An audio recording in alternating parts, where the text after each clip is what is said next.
والله يدعو إلى دار السلام ويهدي من يشاء إلى صراط مستقيم.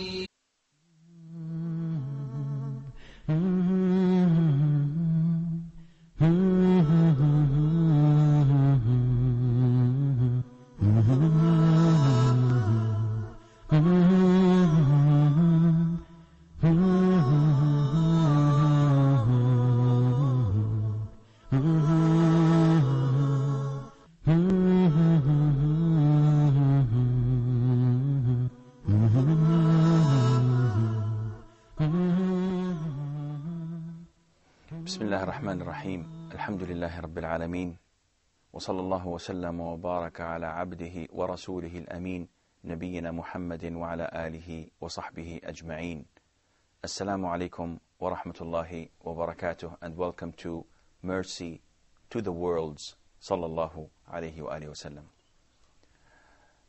We talked about the battles, the military expeditions, the detachments of the Prophet ﷺ. And one of the greatest battles of Islam was the Battle of Badr, which was on the second year of Hijrah in Ramadan. Now, the polytheists, the idol worshippers, were on the offensive side 1 year after the Battle of Badr. It is the month of Shawwal, the 10th month of the Islamic calendar. And they came from Mecca with 3,000 men, warriors, fully armed, with 200 horse riders and knights, and with 700 men in armor to attack and invade Medina. The Prophet ﷺ knew about this from Al-Abbas. He got his people ready. They went all in an army of 1,000 men and only 2 horse riders compared to 200, and 100 men in armor compared to 700. So they were underpowered. Yet their hearts were full of iman and belief. And they were so eager to die in the cause of Allah that the numbers did not mean anything to them. Shaykh, I heard that the Prophet ﷺ was planning to fight in Medina. So what happened? Well, we came to discuss this previously, and we said that the Prophet ﷺ wanted to fight in Medina, but the youngsters and the brave ones who were deprived from fighting in Badr because they were not ready and they did not think that there were to be any battle in Badr, they wanted to go out and meet the enemy, as this would be a sign of bravery, and only gallant people would do this instead of waiting. So the Prophet ﷺ agreed to the majority and he went out. The Prophet ﷺ went around the people of Mecca without them feeling. So he was behind them.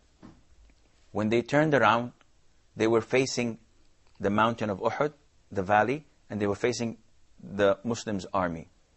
And behind them, to their back, was Medina. The Prophet ﷺ encouraged his people to fight. And so did Abu Sufyan. He encouraged his people to show bravery and not to retreat by any means. And he emphasized this point to the people who were carrying the flag. And the habit was that Banu Abd ad-Dar are the ones to carry the flag. And in the Battle of Badr, the flag was with one of them, An-Nadr ibn al-Harith, who was executed by the Prophet ﷺ. But he let go of the flag, and that's why the army lost the battle and they ran in defeat.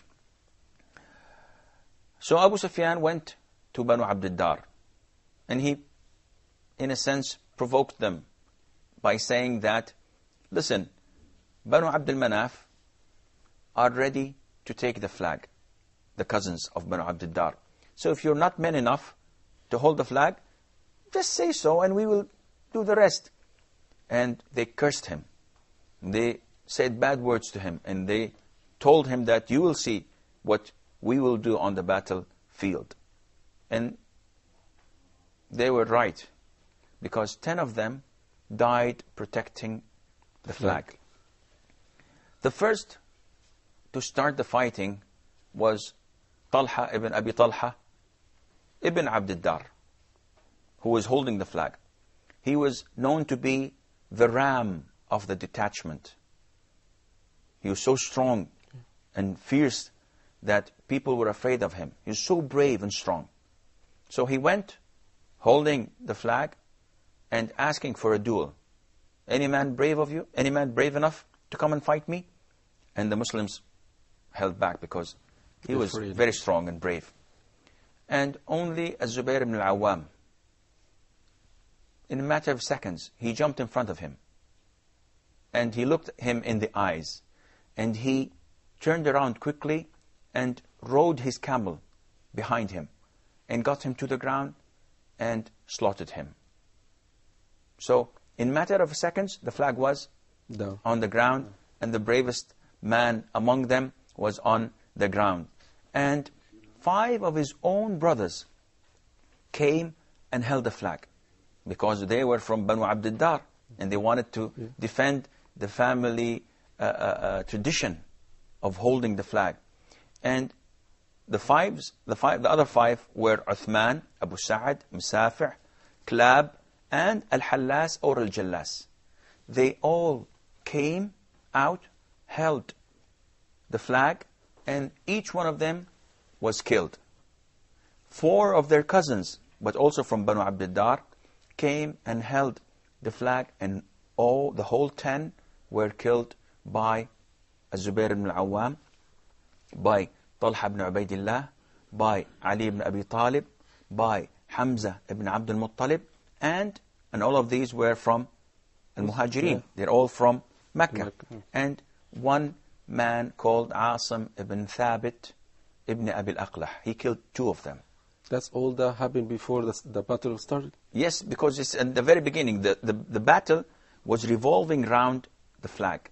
There were skirmishes here and there. People were fighting, not watching, but the essence of the battle was there. Asim, may Allah be pleased with him, Asim ibn Thabit, killed 2 of them. And he was an excellent archer. And whenever he killed one, he would say, take it, and I am the son of Al-Aqlah. He's one of his ancestors. وَأَنَا ابْنُ أَبِي الْأَقْلَحِ. So, Shaykh, we can say that this is the tradition of the war at that time, to fight each other before the war started? Yes, the duel was there.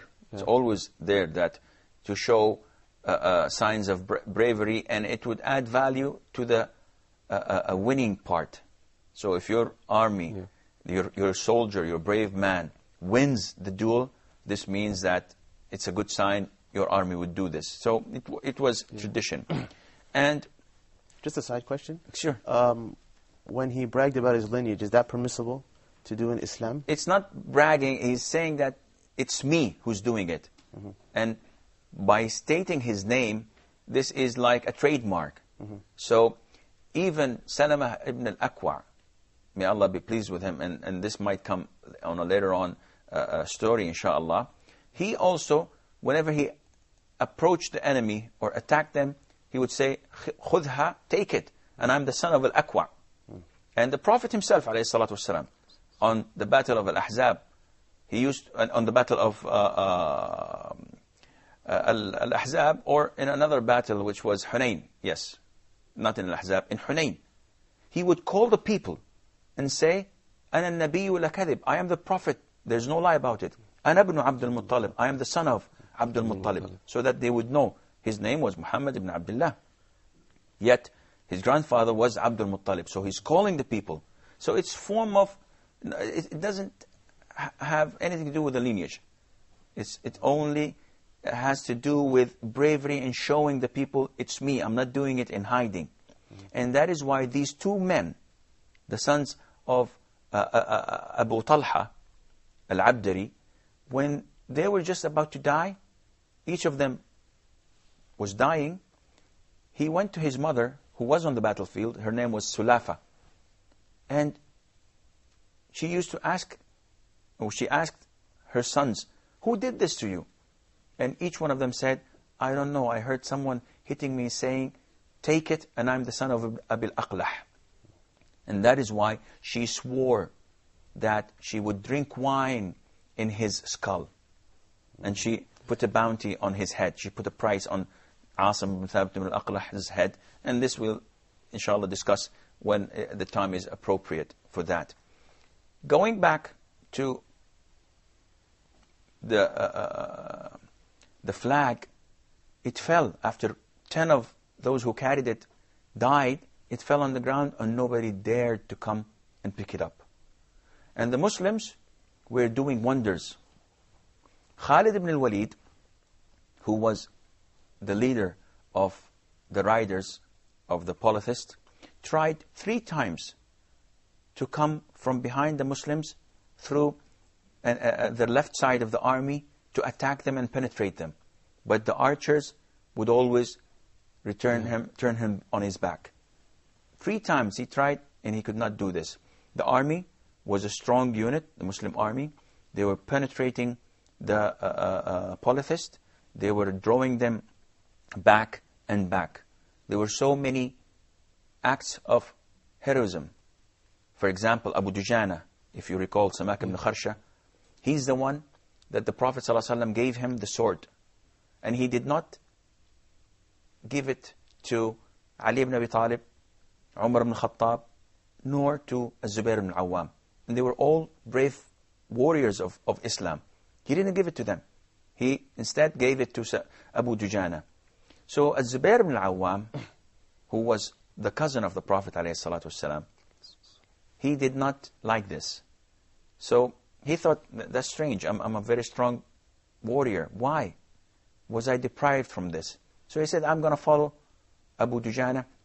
I'm going to see what he's about to do. So he did. And he followed him. And he said, I saw people flying left, right, and center in front of him. The guy just went, zoom, straight to the Mushrikeen's army, to the polytheist army. And there were 3,000 of them, fully armed. But his sword was sweeping left, right, and center. People were dying. And in seconds, in minutes, he penetrated the whole army and he reached the back of the army. Abu Dujana says himself that I didn't find myself except at the back of the army, penetrating it on my own, killing these people, and I've seen someone doing bad things to the Muslims. So I put him in my mind, and I went straight to him, and I raised my sword to kill him, and then this person cried. It was a woman. It was Hind bint Utbah. And she was attacking also with the polytheist. So I wanted to kill her, but then I said, no, this is the sword of the Prophet ﷺ. I would not make it dirty with the blood of a woman. And he held himself back. I believe we have a short break. Stay tuned and inshallah, we will be right back.